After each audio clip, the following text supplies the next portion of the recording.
I got a theory.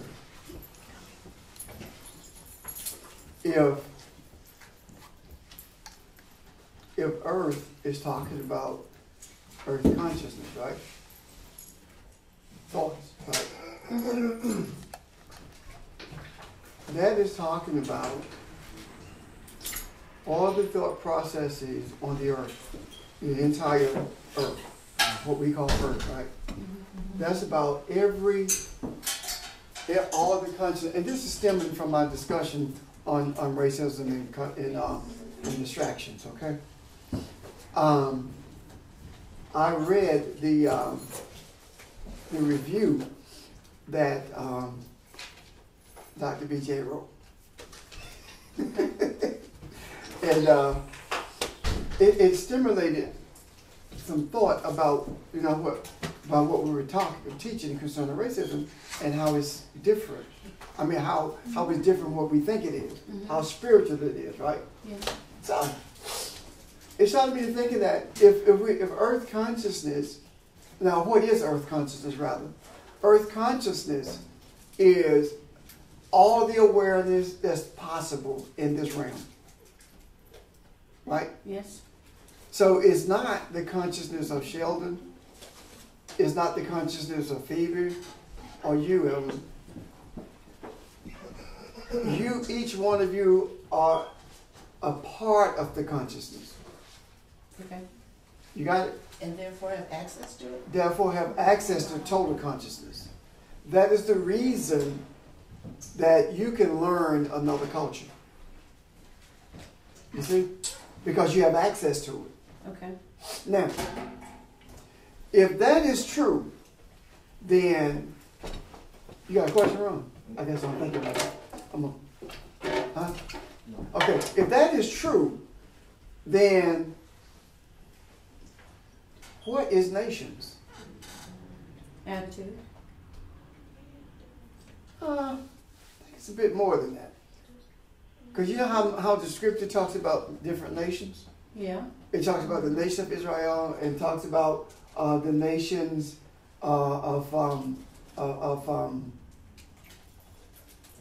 Canaan as a nation. Talks about those other nations. So, what is it talking about? For security purposes, this call has been terminated. When we talk Please about contact your moderator. when we talk and about verify- nations, what are we talking about? Have you looked it up? I think so.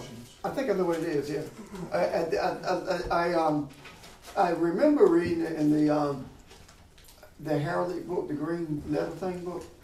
Nations is, according to the sages, is also consciousness. In how? Let that sink in. I'm gonna tell you how. If Ron don't tell you first.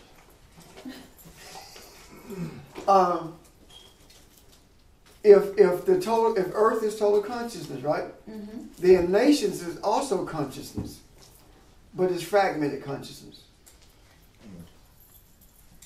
Go ahead. So it depends on, I think this is what you're saying, and so I'm asking the question at the same time. The perspective for which consciousness is viewed. For example, if you've ever known someone to get a car, or in the past when you've dated someone, or you got a new car yourself, all of a sudden you begin to notice these vehicles all over the place driving. Yeah.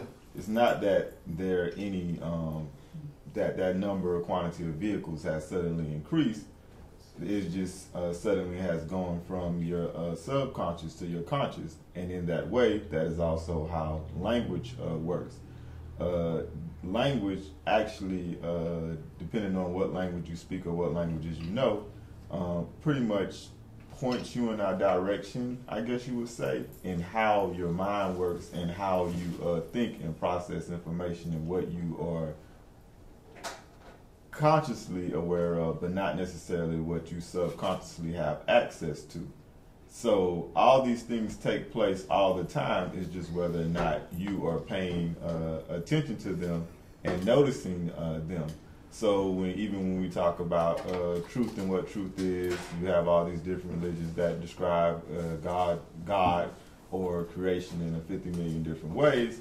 They're looking at the same thing, the same consciousness, but just looking at it from a different perspective. Okay. Know what Sheldon said? I hadn't grasped it yet. Okay. When I say conscious, it's exactly what he's saying, Mm-hmm. but and it's culture. Yes. Nations is culture consciousness. That's how it's manifested. When you talk about, when I say nations is fragmented consciousness, different nations have different consciousness. You see? The culture is different in China than it is in. And something that got me, that struck me What's too. it based on? Huh? What's it based on? What, culture? Yeah, because if you Energy? live in the Everglades, your need is going to be different than if you live in the Sahara. Energy. Energy develops your consciousness. And the energy that I'm speaking of is whatever it takes, that manifested energy to survive. Okay. Whatever it takes. That energy begins to develop a culture centered around survival. I one of the strangest things happened to me last night. I remember one time Reverend Hawkins was talking to me about dreams. And he said to me, your dreams are based upon your consciousness, what you're aware of, what your experiences are, right? Mm-hmm. And my response to that, and I was real young, was like, I don't know about that.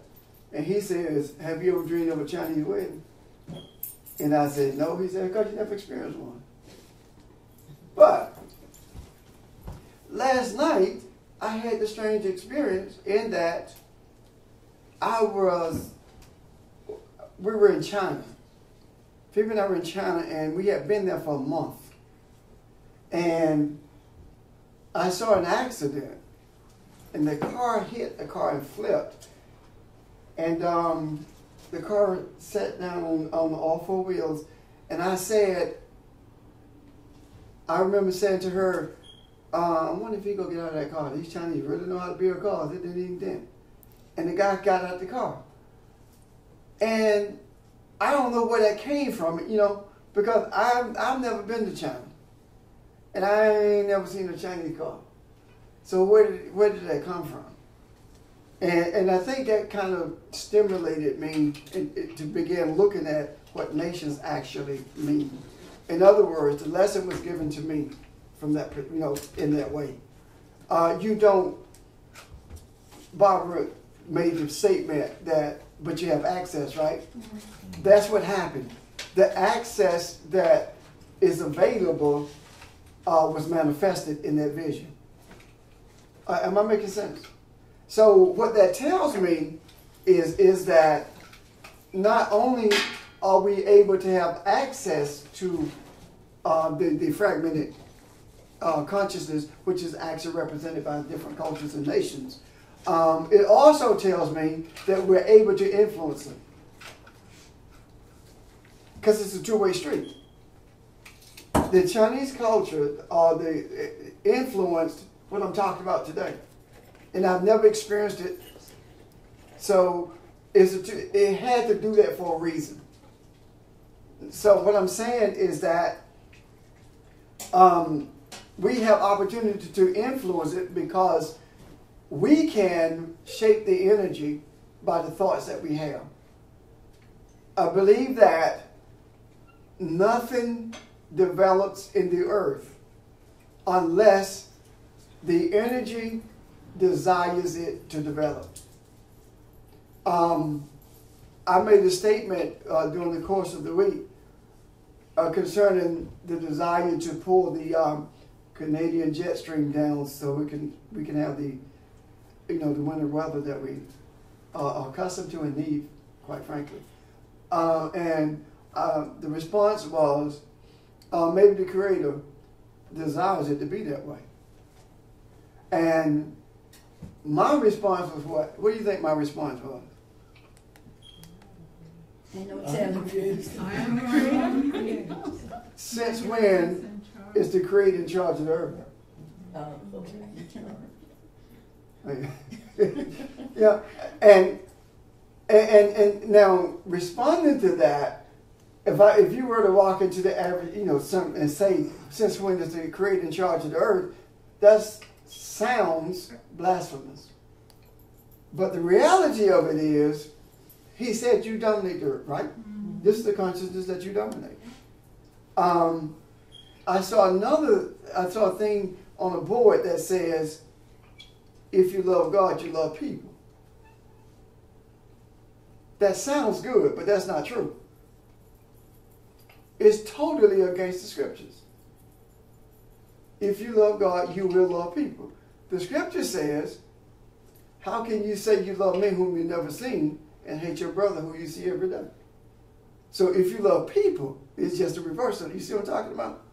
So when we talk about fragmented consciousness, not only does fragmented consciousness develop cultures, but it also develops a religion or spirituality. All of them do. All of them develop a spirituality because there is an innate desire to return to beginning, but it's not a realized desire in terms of its, the fullness of it. Ron. I got a question I know how to ask it. You said nothing happens in the earth unless the energies desire them to. Yeah. That's what I'm kind of stuck on. So I guess what you're saying is, unless it is the desire of mankind to move as a unit to make things happen in the earth. Well, not mankind as a whole moving as a unit. It can be restricted to that area. A nation. Or yes. In a certain region. Yeah, it takes a nation to do that.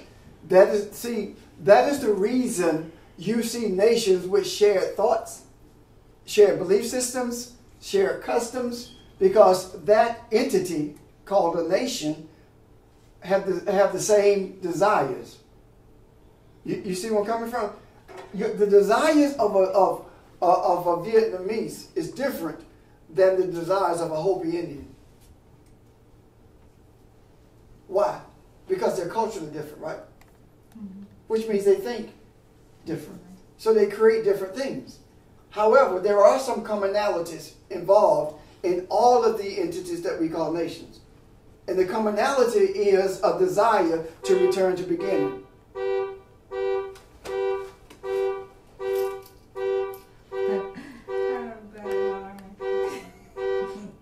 3 minutes. It won't stop. Oh. Don't look at us. So then, if you are, would you say that those energies that you are describing now, the earth consciousness is because we've talked about this before, what lives beneath us. We're living beneath who we're supposed to be. Right. So, what am I trying to say? If somebody who has elevated their consciousness will be able to influence that energy over the masses? Yes, that's the chief. That's the ruler of the tribe. Okay. You see? The one who is able to amass the energy is the one who leads. The one who can influence the greatest number is the one who leads. That's harnessing the energy. That's amassing the energy. See, Welcome to AccuConference. we have to stop looking at it now as individuals, right? And what it's saying to me is this, that at the tone. when we Speak come your to the full name. realization Foundation. of the thing of racism, right? We dealt with that. Now, when we come to the realization of the You will now be joined to your spirituality of nations as individual entities, when we come to that kind of reality, it is at that point that we are able to begin to move them together. Let me show you. When we do, let's say this Chinese, this is Europe, well, yeah, and this is Africa. Let me say Africans, Europeans, Chinese. How about that? Okay. If we see these as different cultures, right? And we are able to recognize what they really are in terms of spirituality. And we recognize that every one of these different cultures have a desire for religion or for desire for spirituality, however you want to term it. And we began to influence it through the doorway of the truth that's in all of them. Does that make sense? Yeah. Mm-hmm. If we can begin to influence it through the doorway of truth that influences all of them, then we begin to recognize that we are one but many. That we are the same. Mm-hmm. So the objective is to create not a flow between us as much as it is to create a flow beyond us that goes beyond these walls, that goes beyond this group of people, that goes beyond the borders of this nation, that goes beyond the borders of any nation. Putting it in the macro so it can be picked up in the micro. That's the same principle. Ever. Is that the same thing when Jesus said, I am the way, the truth, and the life? Yeah. The I am is that, yes. Okay. So how is this different from what we have talked about before when we talked about energies and the impact that it's having all over the world, i.e. feminine energy and, the movement? I mean, the principle is the same. It's the same. The principle is the same, but I think what happened is the Creator allowed us to see it from the other realm in terms of beginning to see how the energy is separated, etc. And now we are beginning to see how it fits in this realm. And how to focus. How to yes. It's like we're beginning to key in on the areas that will make a significant difference in the way mankind thinks and responds to what he thinks. Does that make sense? So the whole idea, if the whole idea of race is representative of thoughts, and it is, then the idea of nations are representative of thoughts as well. But is a thought that is more common to that group of people. And that is the reason they look alike. Now, when we talk about integration, as opposed to, I forget the word anyway. When we talk about integration, what we're actually, as opposed to assimilation. When we talk about integration as opposed to assimilation, what we are talking about is the integration of thoughts. Making thoughts become one again. If you assimilate, then you forget all of yours and accept the others. For example, you forget all your cultural thoughts and you accept the cultural thoughts of the one with whom you assimilate. But if you integrate, then you take the best of all of it and bring it together as one. So integration, as introduced from a civil rights perspective, was actually a foundation laid for us to be able to talk about what spiritual integration is now. And integration from a spiritual perspective is bringing the thoughts together, not necessarily the thoughts of Africans, those of African descent and those of European descent. not necessarily those, but bringing together all thought patterns. Because if you can bring together the African descendants' thoughts and the European descendants' thoughts, you will bring the rest of them together. Because the thing that keeps the thoughts separated is the way that the European descendant views the African and the African descendant views the European. Yeah, are you following me? So if we integrate those thoughts, if we integrate those cultures, and I do believe that is one of the major reasons that the whole concept of integration was born, in order to begin the journey or back to beginning, and the whole concept of what we call interracial relationships was the beginning to end this illusion of separation. Because because what happens is when you have those relationships, both cultures are represented. It's like a bookends. The Caucasian, the African, those are bookends to all the other cultures in the world. They are. And when you bring the bookends together with the best of both, the best not meaning how you can live best in this earth in terms of materialism, but the best of both meaning understanding the spiritual nature of everything that is. Does that make sense? Yeah.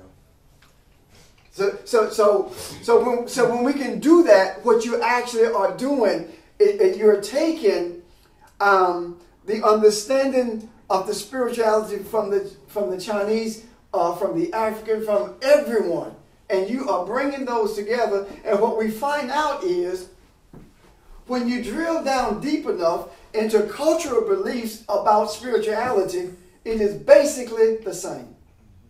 There's a lot of fluff, that's different, but that's based upon perceived desires for survival.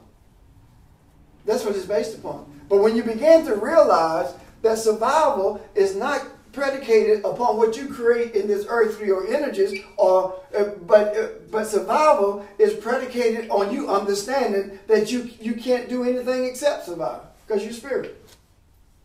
You can't be destroyed. When you come to that belief and understanding, then you begin to cross the cultural bridges, and you begin to see beyond the texture of the hair, the color of the skin, the language, those kinds of things. All of these things have been barriers to the integration of thought, so that we can truly become one nation, one consciousness. And the one consciousness that we become is not that the Western culture or the Eastern culture is better. It is that spirituality is the only journey that we must be on.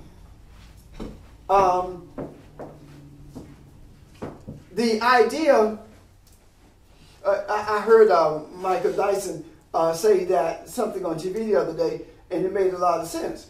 He said spirituality is better than religion because spirituality keeps religion in check.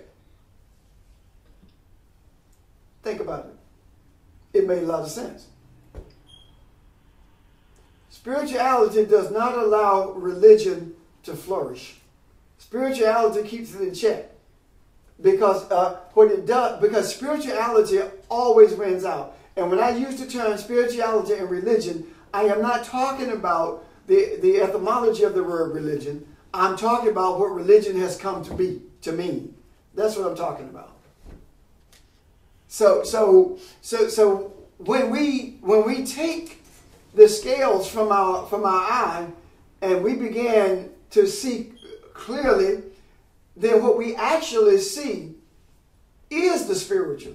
We don't see the practices of Buddhism with somebody being on a mountain not coming from the mountain to do anything in the valley. We don't see the moaning in the pulpit and the desire to give a large structure. We don't see the racial words, the dog whistle words for racism that's used in pulpits. We don't see the politics of religion. We don't see any of that. What we actually see is a desire to become aware of who I am, not who we are. You got that? The desire to know who I am as opposed to who we are. And the I am that I'm talking about is all of these groups that we see as being segmented. That is the I am that we seek to know who I am is. And it cannot be based upon cultural similarities or cultural differences for that matter. It is predicated upon one common goal. And that goal is to learn how to stop being human so we can be who we were created to be. Questions about that? Boy, that can be manipulated. Somebody get a hold of this, and that's a lot of energy you just put out in 15 minutes.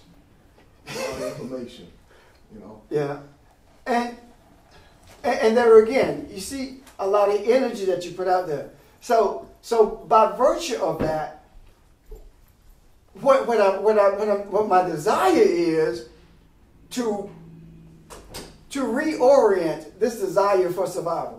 So that the desire for survival is not based upon what you get at Publix. It's not based upon the amount of money that's in your check next week. But survival is about learning how not to be human. Because if you look at it, it's no accident that reference is made to us as being human beings, being human. It's no accident. Because if anything that you be, you can stop being it. You see? If you're being human, you can stop being human. If you're being a doctor, you can stop being a doctor. Why? You have to be able to do that. If you're not able to do that, you don't have free will. Does that make sense? Yeah. Now, the reason it is necessary for all eyes or all faces to be turned towards the east in order for this to happen is not because of an Eastern culture as we see it. It's because of what the word east originally means. The word east talks about to be in front of, right? Mm-hmm. So the garden east of Eden is in front of the place Eden, which is a place of pleasure or divine delight, right? Mm-hmm. Yeah. So the desire facing the east is not about some Eastern culture that has been developed for survival, but it is about getting to beginning. That's what it's about. And we have to not so much get beyond our cultural differences as to get to the place where we realize that culture is not real either. It really isn't. Culture is developed in order to sustain the material. That's what it's developed for. And culture, by virtue of sustaining the material, creates a deeper sense of separation. I can see that. It does. It creates a deeper sense of separation. It is like, well, you don't understand me because our cultures are different. That kind of thing. So those things have been developed and perpetuated by the gods that we create. And isn't it not ironic that the gods that we have created And I'm going back to when we talked about the God in the pulpit. Because we have created the gods in the pulpit. Is it not ironic that when you look at that, even from a cultural perspective, the God in the pulpit of African descendants and the God in the pulpit of European descendants are the main ones who perpetuate separateness. Think about it. They are the main ones who perpetuate separateness. So this in itself is about trying to maintain the survival of the material as opposed to allowing the material to dematerialize so the spiritual can be seen. Say that one more time. Oh my God, somebody go ahead and do that. The objective oh my God, of the material, it shouldn't be of the material, but it should be to dematerialize the material so that the spiritual can be seen. But it does not do that. It perpetuates it. And it perpetuates it by what we call good works. You know, the missionary work is not real mission work. Missionary work is actually more parental in nature in terms of looking down on people. You're less than I am, I'm greater than you. That's missionary work, as opposed to it being the idea of a mission is something, a preset goal to be accomplished. Is that not a mission? A preset goal to be accomplished. So, if you are doing mission work, what is your goal? To bring people to Jesus. Is that not it? Yeah. Okay, if that's your, at least when we start talking about the Christian perspective, because of course there are other perspectives. The other thing about it is this. We are, when I say we, I'm talking about those under the tent of Christianity, are the only ones who do everything possible to manipulate or to force people to be a Christian. Jews don't do it. Muslims don't do it. Buddhists don't do it. Are you with me? We're the only ones who do that. And we do it under the guise of helping you. And anybody who doesn't have what we have is poor.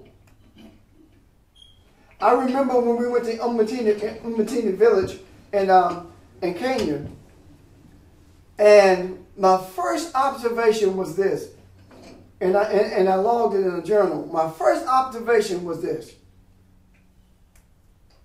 these people are not poor.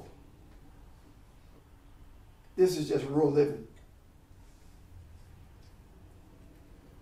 And most of us who thought that we grew up poor, we grew up living in a rural area or in an agrarian society. Mm-hmm.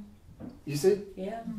But we deemed it as being poor because we didn't have something that somebody else had. That's true. When in reality, we had a greater wealth than we ever realized until now. And that wealth was desiring to journey to what we called God at that time and began to understand it's going to begin. Does that make sense? Yeah.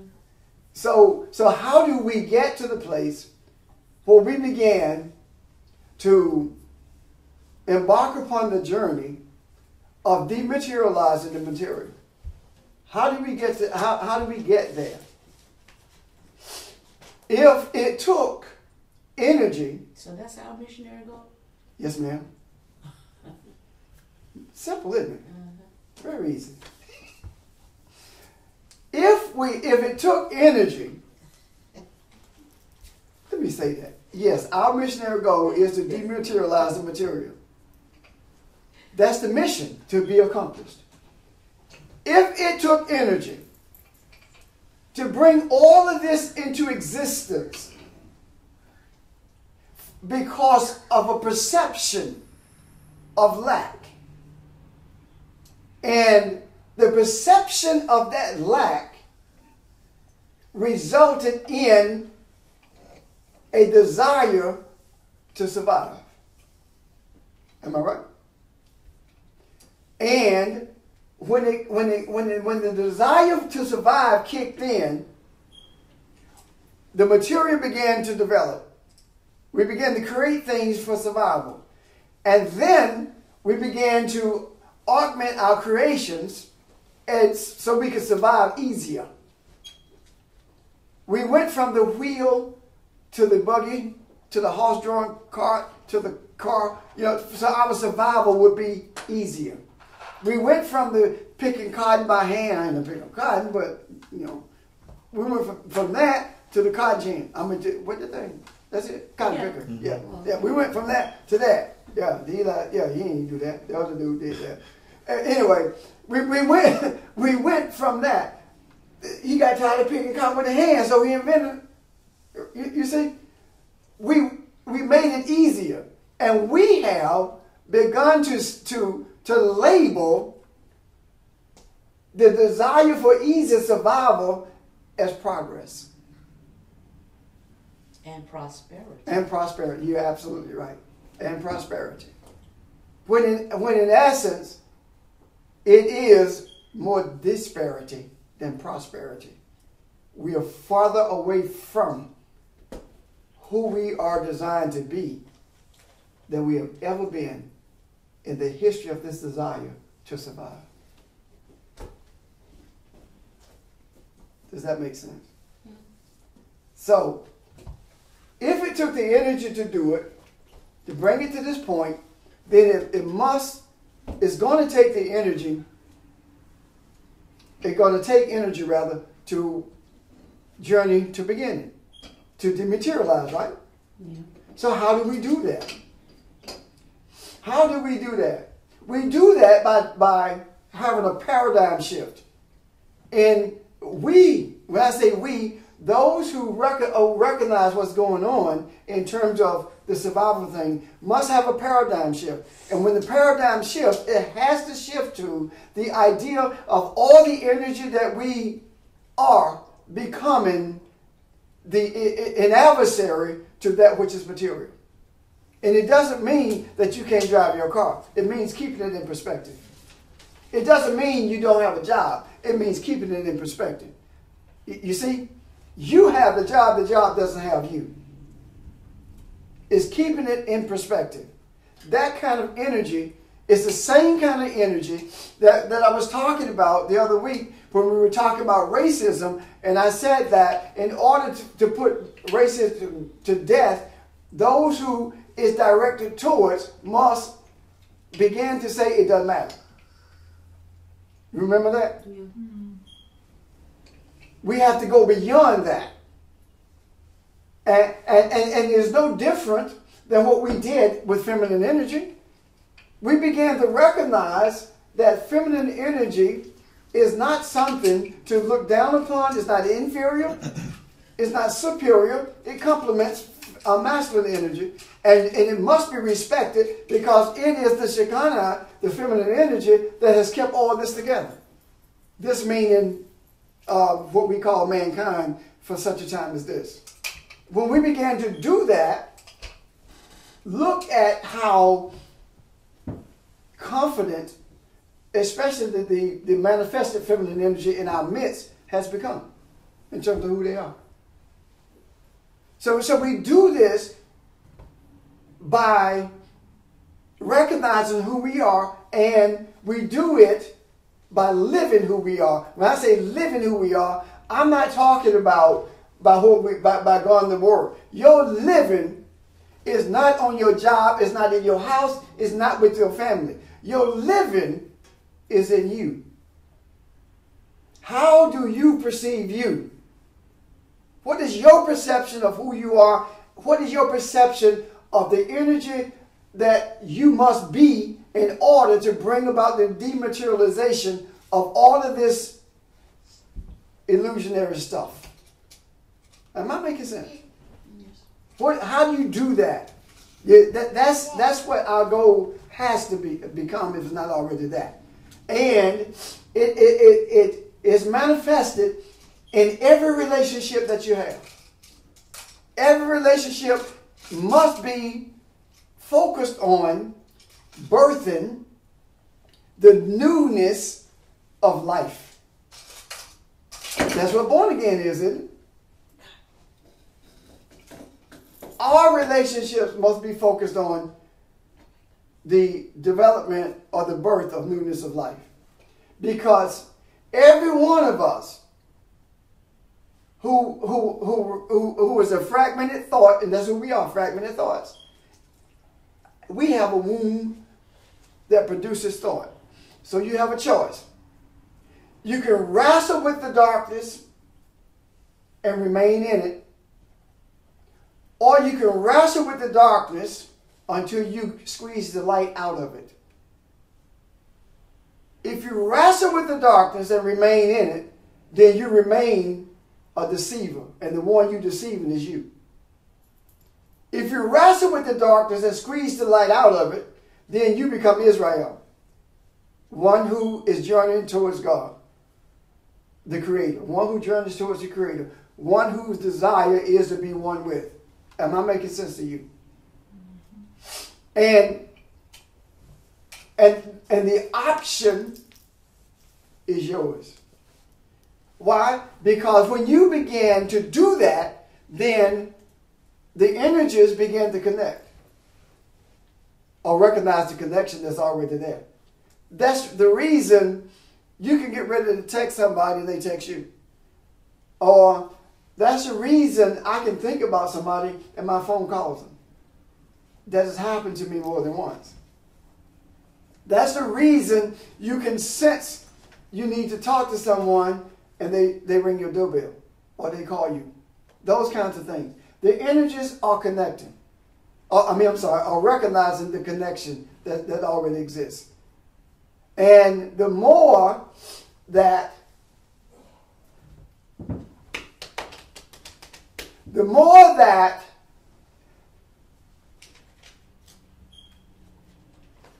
the Yahweh who delivers is intimate with the womb of bitterness, Mary of Magdala, right?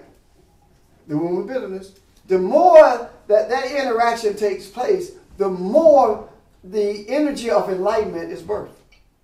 Does that make sense? You cannot recognize who you really were created to be and come together in that manner and not bring forth enlightenment. It will happen every time, simply because you desire it. Sheldon made a statement last week at the end, and he said that one of the dumbest things he ever heard in his life was the road to hell is paved with good intentions. And it makes sense. You know, that in itself is designed for the material to survive. All these idioms that we have that don't make sense, that create a negative environment, are designed to keep the material intact. Any questions? And I know I'm saying a lot of stuff, none of which I knew I was going to say, but it's okay. Because I know that I'm going to be questioned another day some point. But I'm feeling it. You know? I'm sensing that there must always be a seed in Mary's womb. Always. Because there has to be a continuous birthing.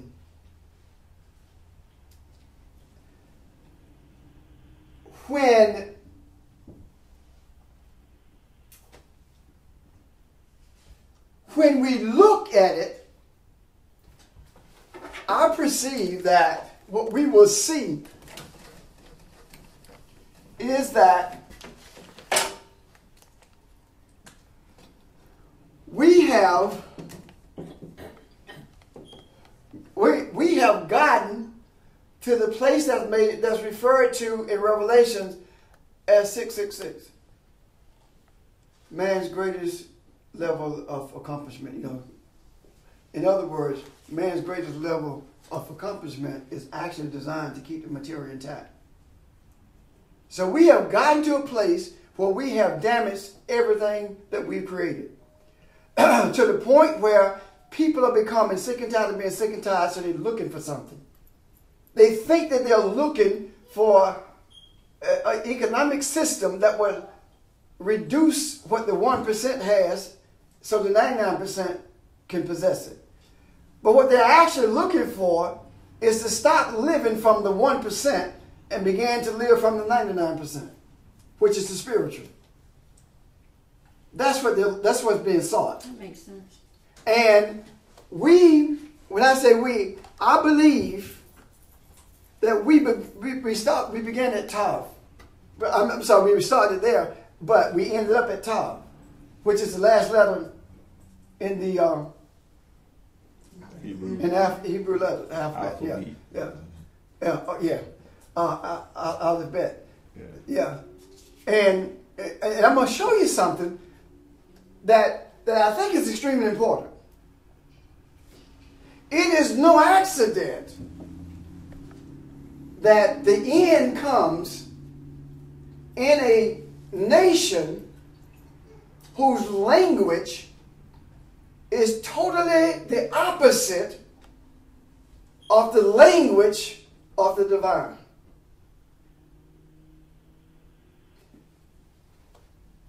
The language of the divine you read from right to left. The language that we have reads from left to right. The alphabet of the divine goes from right to left, and it's 26. The language that we speak is 26 letters, and it goes from left to right. You see what I'm talking about? Yeah. So we have gotten to the end. So a change has to come. It has to. And the change that's coming did not begin when we started looking at the scriptures from a different perspective. The foundation for looking at the scriptures from a different perspective came when there was a earthly manifested desire to end racism. The civil rights movement. Am I making sense? That's when the foundation was laid. And ever since that, we have been traveling up this pathway. And it's been a struggle. And the mid-level place of it is Mem. One of the understandings of Mem is mercy, isn't it? And because of the desire for beginning, we began moving because we became this mercy, because we do look at others with compassion. So we have become mercy. So now we're moving, it's like a downward journey now, not downward in terms of inferior, but downward in terms of easier than it's ever been to see what we see. And that is one of the reasons I believe that when we show up and began talking, we began seeing what we are supposed to see in terms of the energy flows and what is necessary to direct them. So we're moving towards Olive. Actually not towards Olive, but we're moving towards the womb of Bet. In the direction of Olive. You see? Yeah. When we get to the womb of Bet, where are we? Just before you get to, right before you get to the end. This is the garden. I'm sorry. This is Eden. That is beginning. Bet. Because everything came out of Bet. Okay. You see? Yeah. So when Jesus said you must be born again, you must go back to the beginning, this is what he's talking about. So this is not about us going to the Holy Land, the land of separate consciousness. This is about recognizing that wherever your feet trod, it is separate consciousness. See? Yes. So it is imperative to cross the Jordan. It is what kind of consciousness? Separate consciousness? Yeah, holy, yeah, separate. Oh, from earth consciousness. From earth Spiritual consciousness. Right. Yes. Let me do that because it need to be understood. What I'm saying is that it is separate consciousness. Holy consciousness is spiritual consciousness, which is separate from earth consciousness. Not separate in that there is a wall between them, but separate in that it begins to purify consciousness. It begins to bring light to darkness. Earth consciousness is chaotic. And it brings order to that. Got it? So it is imperative to cross the Jordan. And in the beginning, when you begin the journey, that's what you do. You cross the Jordan. Crossing the Jordan means that you begin to see life from a different perspective. Whose God are you going to serve? You see? Yeah. And then when you begin to see it from a different perspective, you return to the Jordan to be immersed in it. Baptized. And the reason you return to the Jordan to be immersed in it is because your immersion is what began the purification of this life that separates, or seemingly separates us from the one who created us. Jesus never talked about being one with the Father until after being submerged in the Jordan. Are you following me? Yeah, because I'm thinking, isn't that before you get to the Jordan and realize what it is that not a death? It's definitely a death. Yeah. But the death doesn't stop there. Right. Because when he was immersed, then when he was resurrected, he had to deal with the issues that came up in him. Yeah. Okay. His wilderness. You see? Yeah. So it was the Shekinah that led him into the wilderness. It was the leading into the wilderness, meaning that it was the Shekinah that became the mirror, so he could see what needed to be dealt with. That did not happen until after he was submerged in the Jordan, that seemingly boundary that makes this life murky in terms of the earth consciousness and the spiritual consciousness. That murkiness had to be absorbed in order for it to be purified. So that order could be brought to it. So that some kind of semblance of pure consciousness could be brought to it. In terms of an awareness of who you are or who he is. And that's what happened with him. Not only did it happen there with him, but there were others who recognized what took place. You see? So you don't only do that, but your essence is so different until you look different, not physically necessarily, but there's a spiritual appearance about you that's different, and other people gravitate towards you, especially those who got issues. And the ones who gravitate towards you and you think they become an issue to you, what they are is showing you what your issues are. Does that make sense?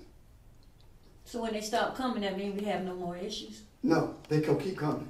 They might not come as frequent. Or you begin to see your issues on your own and deal with them and stop denying them. Gotcha. You see? Mm-hmm. See, when you deny an issue, it doesn't go away. It is there. Until somebody is brought across your pathway to put it in your face. And when they put it in your face, you have a choice. You can deal with it, or you can say it's somebody else's issue.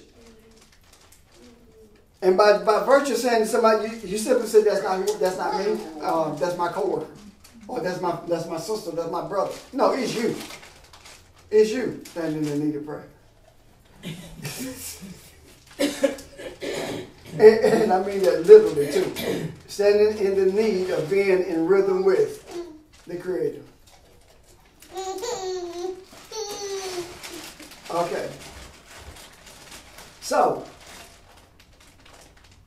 what have we seen? What have we seen today? Have you gleaned anything from what we talked about? I'm hoping that the paradigm is not like an aircraft carrier that takes quite some time to turn or to shift. I'm hoping that the paradigm will shift instantly, because all you have to do is have a genuine desire for it to shift, and the shifting will take place. But I'm going to tell you now, when the paradigm shifts, you begin to see a lot of ugliness in you. You hear me? When the paradigm shifts, you become responsible for being a mirror for those around you, but not a mirror of confusion, but a mirror of enlightenment. When the paradigm shifts, those things that you thought were unsavory or ungodly may very well be seen differently. When the paradigm begins to shift, those things that you term as cardinal sins become opportunities. Am I making sense? Yes. So when the paradigm shifts, everything looks different. And when I mean looks different, when you look into the sky, you see things differently. You become a stargazer. And the reason you become a stargazer is because in the Bethlehem that you are, a child is born. And that child is the Yahweh who delivers. You become that Bethlehem, but you're also that stargazer because you are in search of the Messiah. And the Messiah that you are in search of is in you. Does that resonate with you? Yes. Guess what? The stable that the child is born in is the filth that is in you. Think about the stable. When you see the little manger, the cute little manger. Mm-hmm. Stable's got manure in it. Stinking animals and flies. Come on. Yeah. You know it's true. Mm-hmm. And as arid as the areas in the area where he was born, you can imagine the smells that's in that barn. Mm-hmm. That's indicative of the chaos, the darkness, the unrightness that's in us. And the birth of the Yahweh who delivers does not have to be put in you. The Yahweh who delivers is already there. Because out of the unspeakable name came Elohim. Huh? Mm-hmm. The name is so unspeakable until it is called simply beginning. Bereshit bara Elohim, beginning created Elohim. Out of the womb of beginning came Elohim. Are you following me? Mm-hmm. So, the paradigm shift is not something that's sweet and elegant and something that's pretty and, nicely packaged. Sometimes when the paradigm shifts, people who you thought were with you walk away from you. And they have to, so you can hurt. And you have to hurt to the point where you realize that they didn't walk away from you. That the you is them also.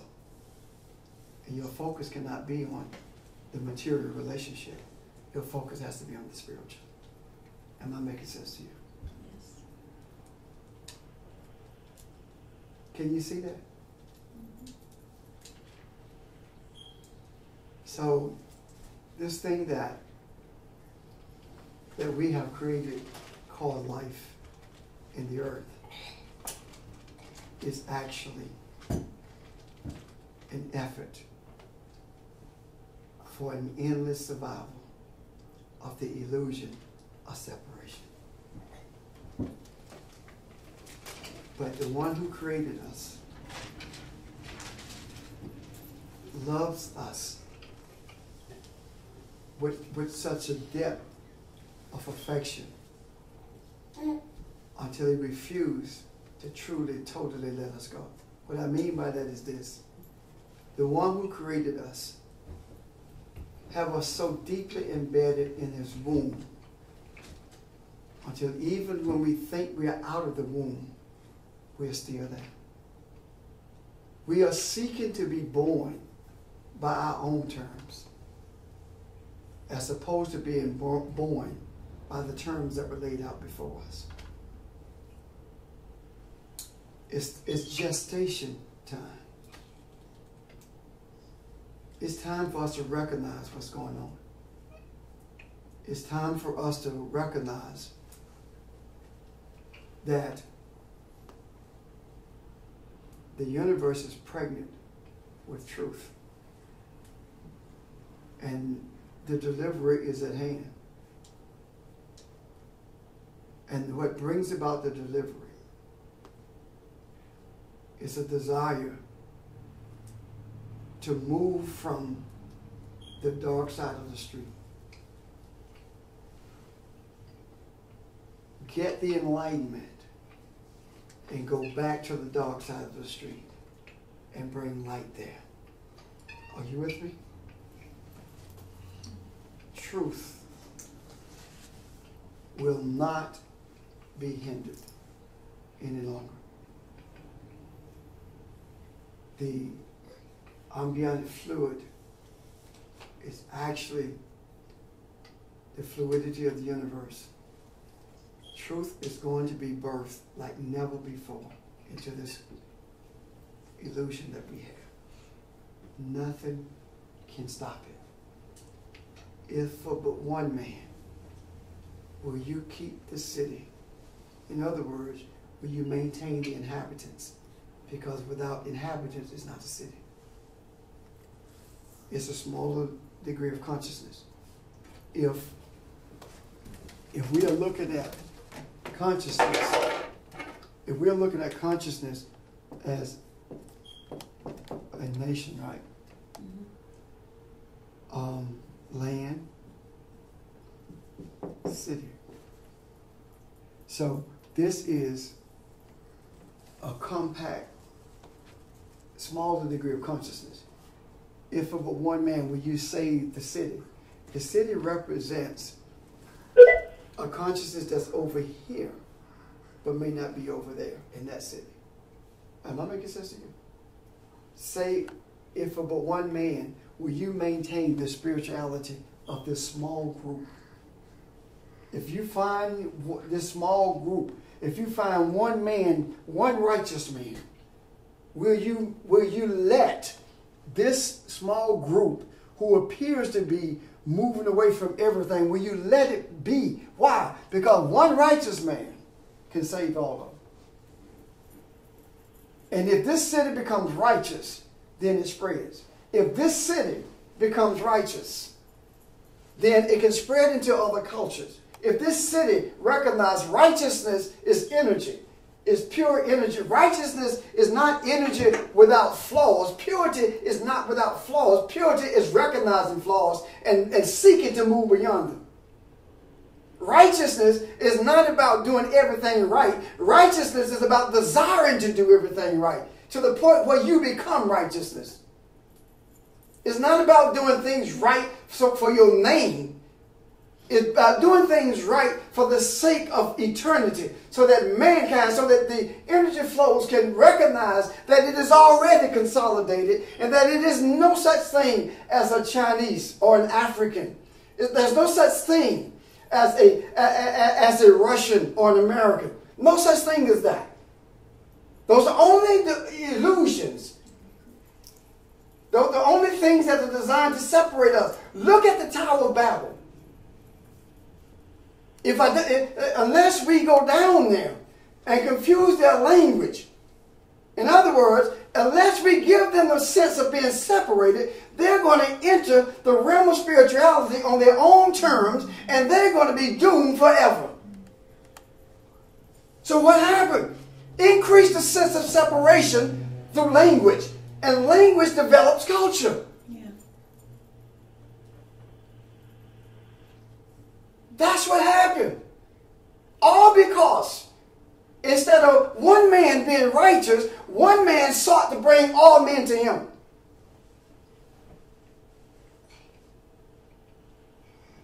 At the Tower of Babel? Got it? So we are at this critical juncture.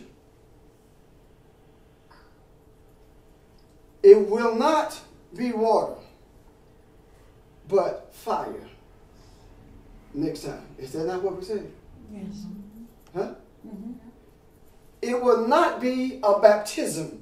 It will not be a washing. It will be a complete purification.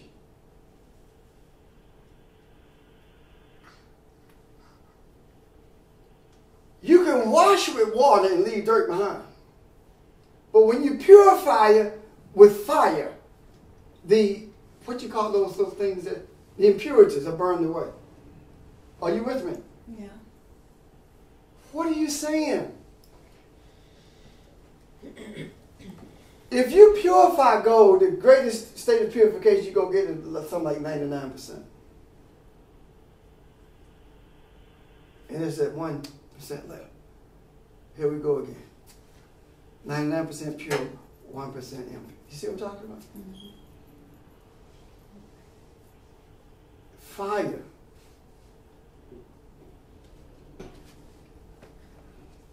Are we experiencing what we are experiencing in terms of manifested heat in a period of coldness because of the fire of purification being manifested in the natural? Are we experiencing the tornadoes on the sun, the solar storms? Are we experiencing those because of the influx of energy that we are supposed to absorb in order to bring about purification? What's going on? Is that happening?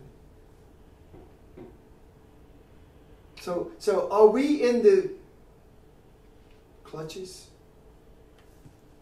of the fire, or the clutches of the sparks beginning before the flame ignites everything? When the paradigm shifts, these are the things that you not only begin to see, but there are also the things that you begin to experience.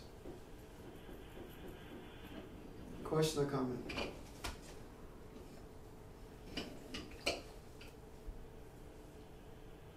I can't believe it.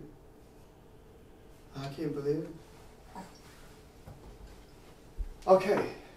I have kind of a question. I don't exactly know how to put it, but anyway. Okay, Roy Jr.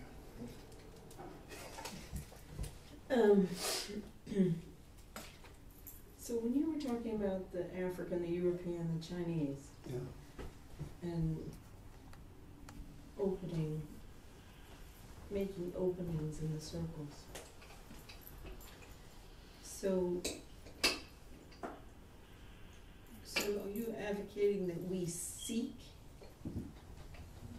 sort of integration, so that we so that in doing so, we open avenues for the spiritual consciousness at all those levels to flow back and forth? I'm suggesting that we desire integration for that specific purpose, as opposed to for economic reasons. Okay. Because And so how does that manifest in the material? it began to manifest with people, thoughts beginning to change. Towards others To- they yeah. view as being different from them, so it's more similar to which was I don't know, at least meant to be bad, but the Library of Alexandria bringing all this mysticism and knowledge from the four corners of the earth into one place to be studied, or at least to glean some type of information or understanding from another perspective that may not have been known from that culture as well. So it's almost the best of what everyone has brought together. You know, you're on point. That's what it's about. I saw something as Audrey was talking, and that is the three examples I used are representative of the energies that's here, and I didn't realize that until just now. Rain, you went to China. You lived in Africa. Spent a lot of time in Europe. You see? Those energies are here. Those are the major energies in the earth. And I didn't realize it until now. If those three, the way that those three energies flow, the rest of the world flows. It doesn't have a choice. So when I talk about the integration of, or the combining of, is more of a recognition that they're already one. Mm-hmm. But the desire is, integration is simply a desire, I think, based upon what we're teaching. Integration is a desire to recognize the unicity or the oneness of us, of all of us, in terms of thought as opposed to culture. I don't want us to think that we have to learn Mandarin in order for this to happen, or that we have to be cognizant of cultural idioms of the Chinese in order for this to happen. That's not what I'm talking about at all. That's not it at all. And if you cannot wrap your mind around it, that's fine. Just desire it. Yeah. Well, that what you're talking about as far as language is more so, I guess you would say, kind of material versus when I used the example about just being aware of the card, it's just actually you opening yourself up or your consciousness to the other things that you have once shut off. So it has nothing to do with actually speaking a certain language or knowing the idioms for that language, etc. You're right. And what happened, what shut it off is culture. Yes. I think that the Great Wall of China makes a serious spiritual statement about the whole of mankind. Serious statement. How we can clamp down on our belief to the extent that we feel like we are better than everybody else in the world, and we don't want this culture to get out. And then when we wake up and look over the wall, we see everybody's passed us by.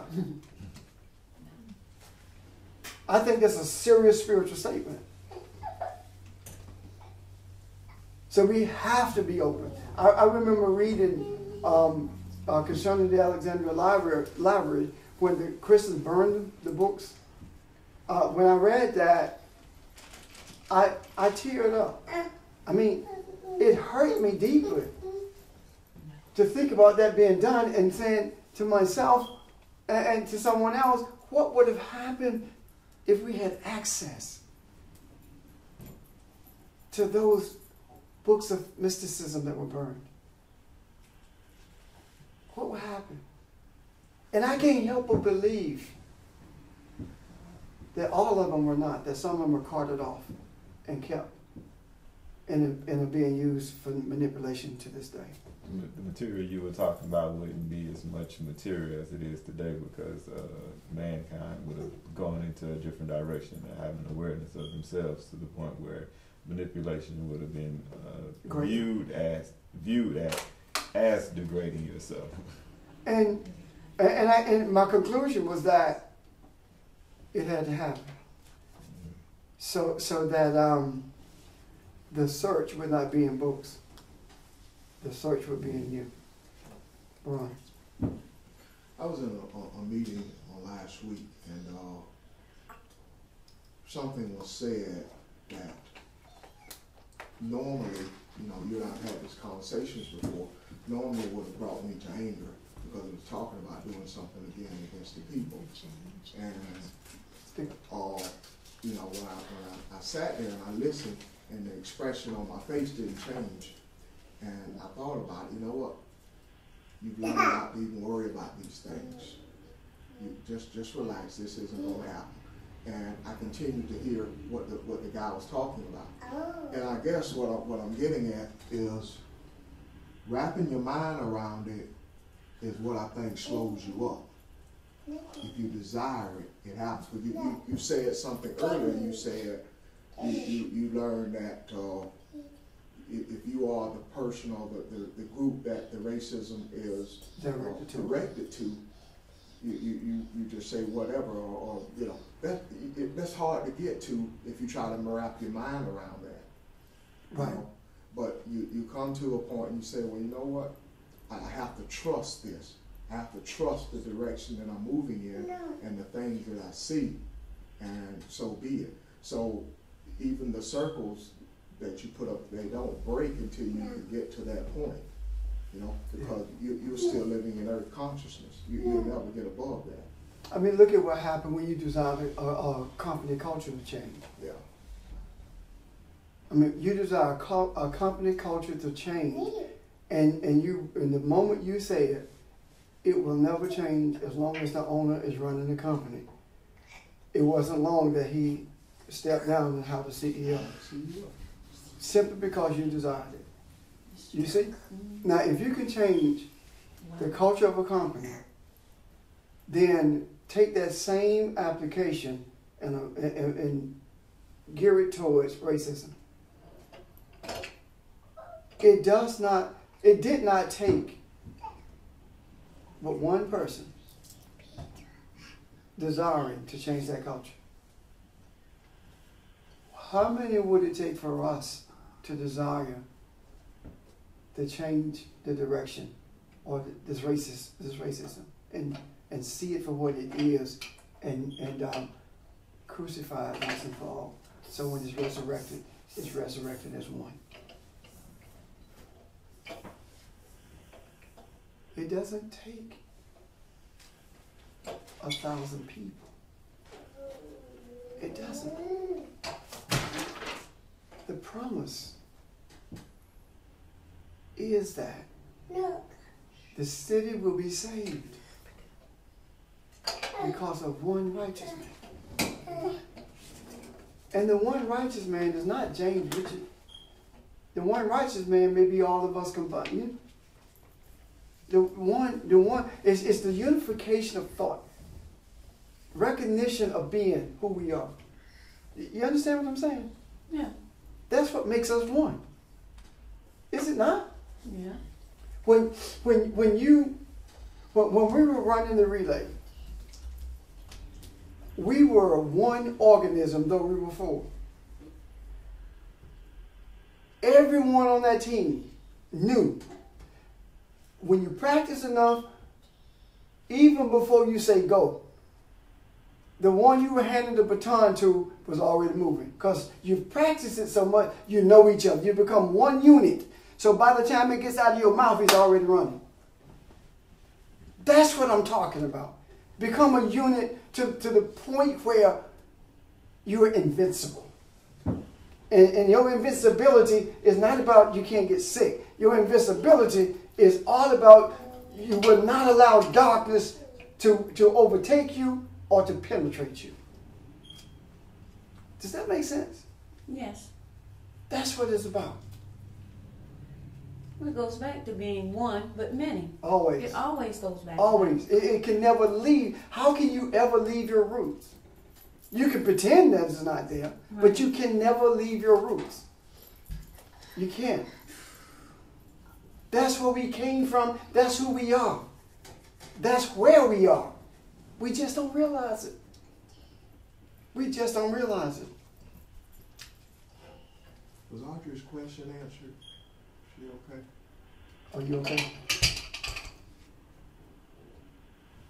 I think so. We don't want you thinking. We want you knowing. I think so. Are there any others? And granted, I know what has been put out there today is different than what we normally, but we are different.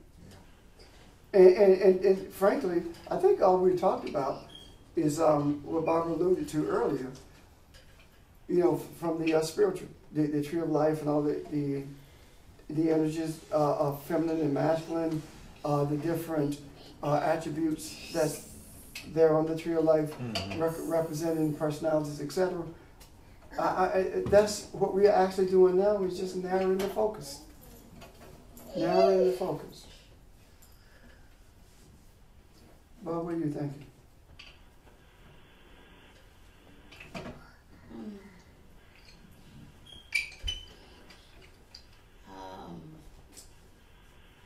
I'm back to what we were talking about the seed that will always be in the womb of bitterness.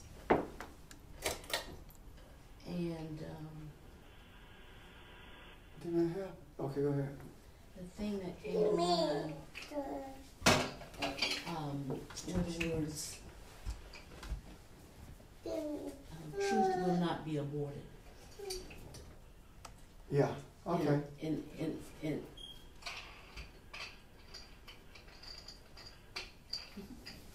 the truth of the word will not be aborted.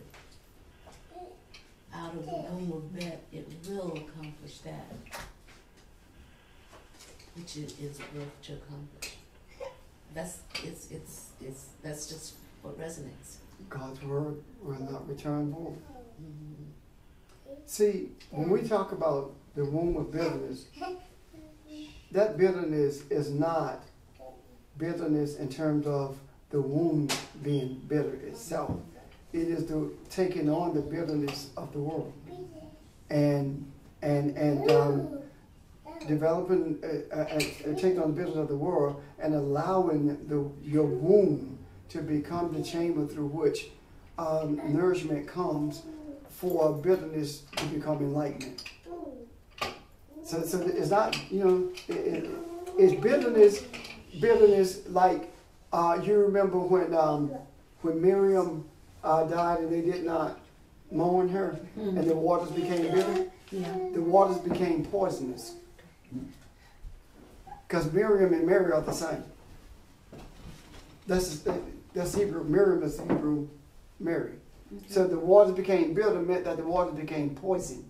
So when you talk about the womb of bitterness, the poison is the chaos. You take on the chaos, and the seed impregnates the womb, and the womb nurtures the light, and that chaos becomes order. That's what's birth. And I guess I was thinking also about abortion being that which can occur without an external prompter, or abortion can occur, and I'm thinking it physically, an abortion can occur through something I take or something introduced through a physical orifice, or like introduced and threaded through the womb to abort. And that's what resonates. It doesn't matter what form, it doesn't matter how the presentation comes forth, the truth of the word cannot be aborted. It will not be aborted. And that's what I'm thinking. And that's kind of reassuring. That's why we see the attack on females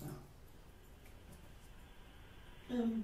When Barb said that, it really resonated with me, and it really hit me that is exactly what's happening right now. Yes. The physical manifestation is we have these peoples in the guise of Preventing an abortion. Preventing an abortion. They're separating. They're separating. They're silencing women. They are in effect trying to abort the truth. Yeah. And I guess that's why I asked, how does all that manifest in physical form in terms of integrating European, Chinese, and African? And I guess it remains to be seen because we don't really know yet. We just have to desire it to happen. But yeah, in the guise of being against abortions, they are seeking to abort the truth. Right. And when Bob was speaking, it resonated so deep. And it touched me in a sympathetic way towards them who are walking in darkness and don't understand it. But I could see what she was saying. The disrespect for the feminine is a manifestation of the total disregard for the Shekinah. So the Shekinah cries, sheds tears. Not because those who disregard her is capable of hurting her in a way that can be destructive, but because of the ignorance, the unawareness that they're operating with that results in more pain for them. It's like your child going down the road and you know it's going to result in pain, but you can't stop them. You shed the tears, but all you can do is be there when they fall so you can pick them up again. That's what resonates with me resonated with me when you were speaking. That's what's taking place.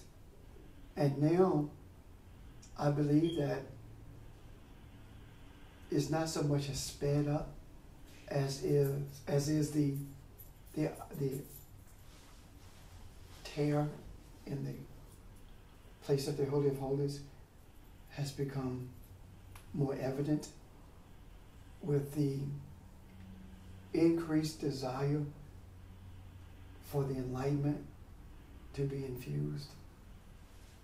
See, enlightenment is simply energy that rearranges your thoughts. Every word that I have spoken, or any of us for that matter, every word that we have spoken, those words could be rearranged to say something totally different.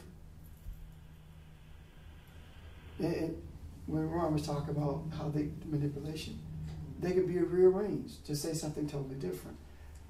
But because of our desires, what's attached to the words that we speak is a truth that's so powerful until it would not allow itself to be manipulated.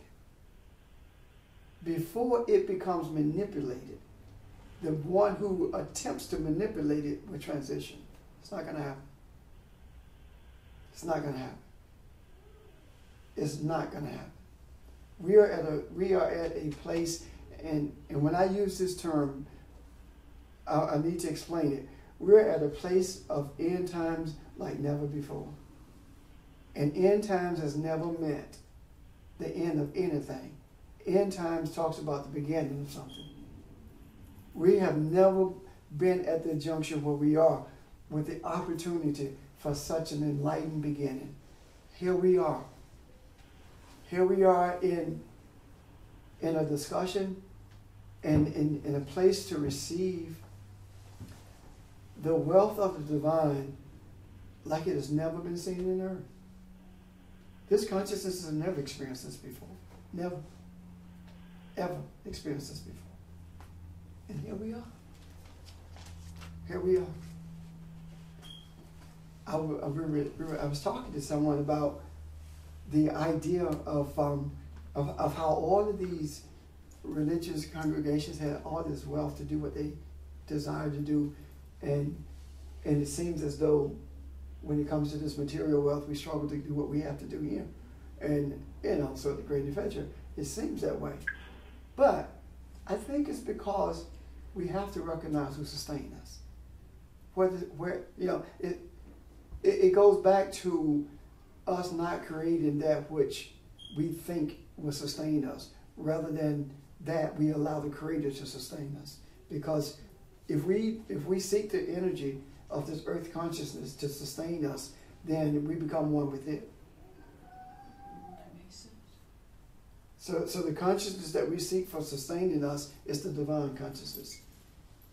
So we become one with it. So the intimacy between male and female with this kind of consciousness becomes the Adam again. You understand what I'm saying? It becomes the Adam. The reason we cannot get beyond Genesis is because Genesis was written for us to understand beginnings. If you don't understand beginnings, you will never appreciate the journey. Does that make sense? Yes. You won't appreciate the journey. And the beginnings, to be honest, I believe that the rest of this, everything after Genesis, was put there to infuse some type of understanding into beginnings. You see what I'm saying? Mm-hmm. I believe that it was done that way. The end times that we are in are recognized by everybody except religion.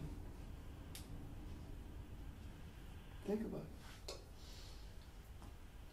The Christians think that fire next time means that there's going to be a cataclysmic event from a nuclear weapon that's going to set the world ablaze. And preachers are preaching that stuff right now. I hear it from the kids in my class. And it's scaring them. Well, it scared us. No. True. Yeah. They're preaching that the world is going to come to an end shortly. And that's what I'm talking about. We have to change that of virtue of what happens here. The world will end, but not in the sense that they think. The cataclysmic event is totally spiritual. And for those who cannot read the signs of the times, they will be caught short. They won't see it. They won't, and some people will never see it. But it's okay. And what makes it okay is because somebody sees it. As long one man, we just have to see it. Somebody sees it. We cannot even think about reverting to what we once thought we were. The thought of that brings you to a place of questioning whether truth is really truth. Just a thought. And I've not heard more of issues with the guards in the pulpit than I've heard in the last couple of weeks. And I mean everywhere. It's across the board. Okay. And what are we to do as it relates to this fear? Like the children are the seeds of thought. The children are thoughts too. And there are those of us of our generation who will not hear and see in this lifetime. There's some children who can catch that vision and make a difference in the next lifetime. Yes. And so is there, can we now focus our thoughts such that that fear gets transformed into light? Yes. So that they begin to, and it may be the root of another generation of children questioning a quote unquote authority, but whatever it takes. We that seed cannot die for fear.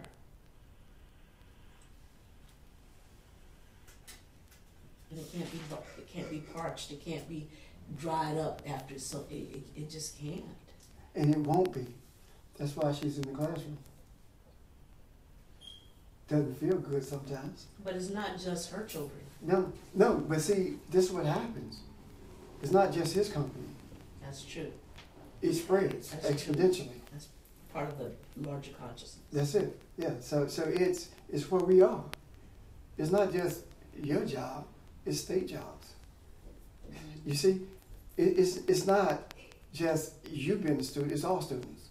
So it spreads exponentially.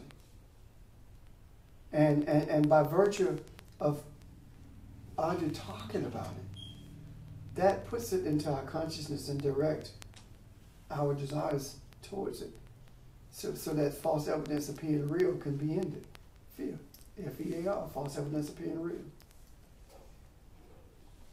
That's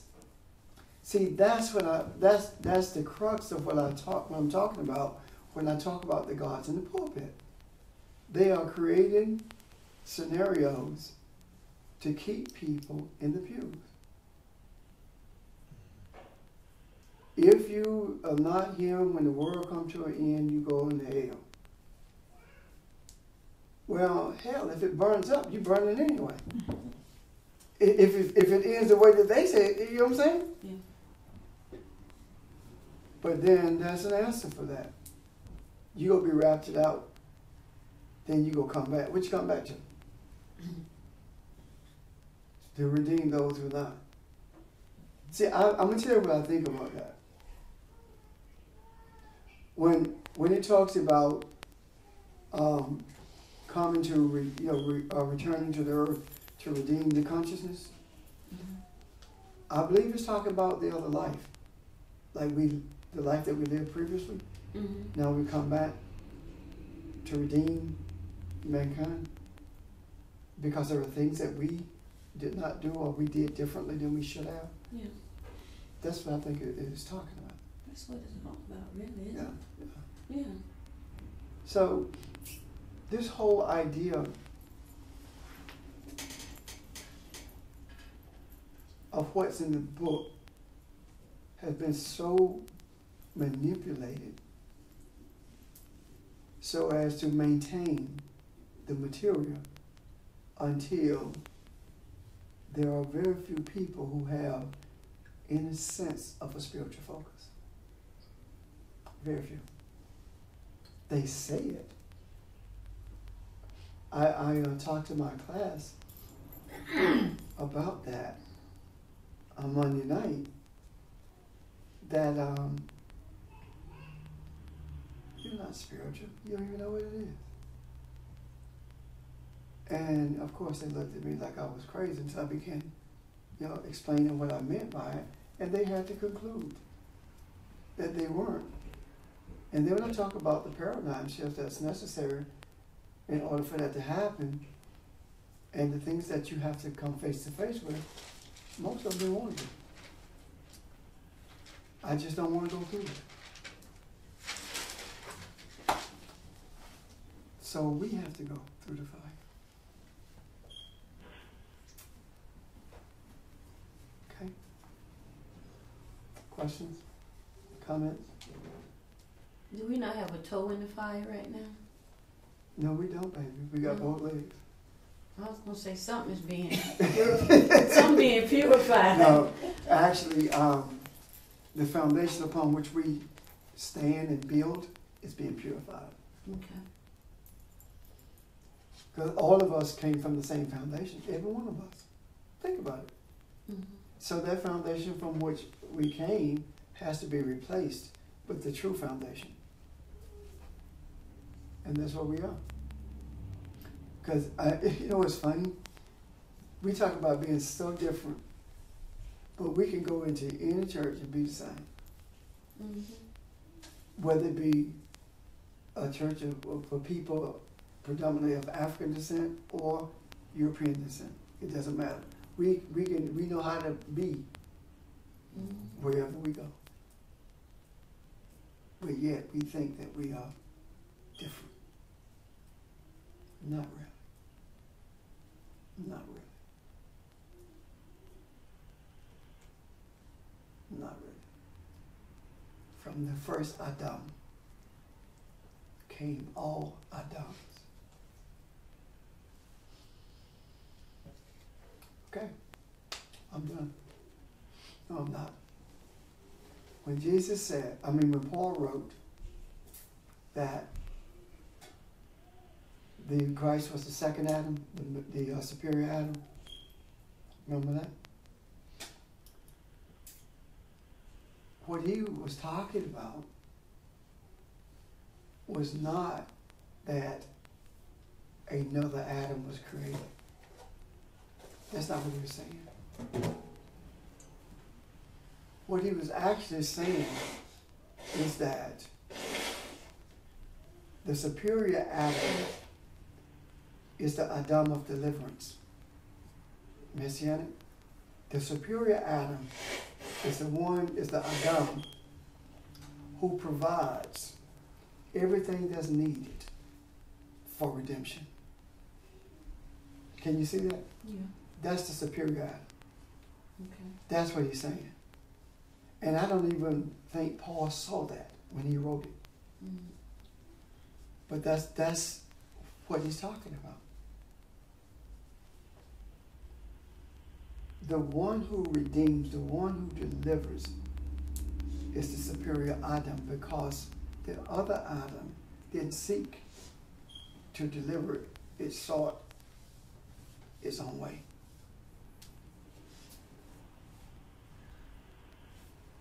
Now I'm done. Not yet. Okay. What you just said reminded me of something I saw on my son's Facebook yesterday. And it's just ironic that he's having this Facebooking. Baba G, Facebooking. No. This is the thing he put out there. And it just surprised me. But I guess not, because he's always been so introspective. I just don't. If all mankind and races came from Adam, that would make him the master race. That would make him the master race, which God truly intended for man to be, right? If that is right, then are mixed people closer to the master race than any who are pure white, black, Asian, etc. and then there are other comments from other folk, but it's just uncanny that it's in the macro. And even the verbiage is a little different, but the thought is there. Oh yeah, it's there. Yeah. Yeah. That's not amazing. It's not even awesome.